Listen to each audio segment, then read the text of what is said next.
ఇక టీచర్ల ప్రమోషన్లకు high court break. టెట్ను పరిగణలోకి తీసుకోకపోవడంపై అసహనం. ప్రమోషన్లకు సీనియారిటీ జాబితాను రెడీ చేసిన విద్యాశాఖపై సీరియస్ అయిందంట. గతంలో ఇచ్చిన ఉత్తర్వులే అమలులో ఉంటాయని పేర్కొంటూ విచారణ క్లోజ్ చేసినట్టుగా తెలుస్తా ఉంది. టీచర్ల ప్రమోషన్కు సంబంధించి 10,000 మంది టీచర్ల ప్రమోషన్లకు సంబంధించి ఉత్తర్వులు జారీ చేస్తే, అయితే టెట్కి సంబంధించి టీచర్ ఎలిజిబిలిటీ టెస్ట్ లేకపోయినా పర్వాలేదు 2010 కంటే ముందున్న వాళ్ళకు అని చెప్పడం. అయితే అట్లా అట్టెట్లా చేస్తారు, అది సింగిల్ బెంచ్ ఇచ్చినటువంటి జడ్జి ఇంకా క్లియర్గా అది తీర్పే రాలేదు, రాకముందే మీరు ఎట్లా కండక్ట్ చేస్తారని చెప్పేసి అక్కడ మళ్ళీ సీరియస్ అయిందంట హైకోర్టు. దానికి సంబంధించిన వార్త కనిపిస్తూ ఉంది. రాష్ట్రంలో టీచర్ల ప్రమోషన్లకు హైకోర్టు బ్రేక్ వేసింది.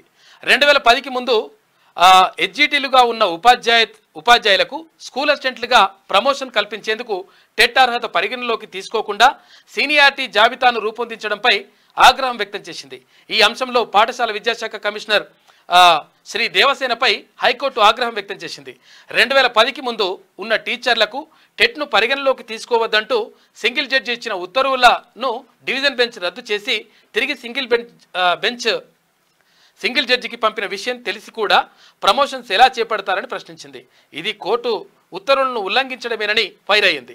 పదోన్నతులకు సంబంధించి ఎలాంటి కొత్త ఉత్తర్వులు ఇవ్వలేమని స్పష్టం చేసింది అంటూ ఒక వార్త కనిపిస్తూ ఉంది. ఇక్కడ టెట్ లేకుండా ఎట్లా మీరు ప్రమోషన్లు ఇస్తారు, అది అంటే అది పెండింగ్లో ఉండగానే మీరు ఎందుకు అట్లా చేస్తారని చెప్పేసి అక్కడ విద్యాశాఖ కమిషనర్ దేవసేనకు పైన ఆమె హైకోర్టు సీరియస్ అయినట్టుగా కనిపిస్తూ ఉంది, ఒక వార్త కనిపిస్తూ ఉంది.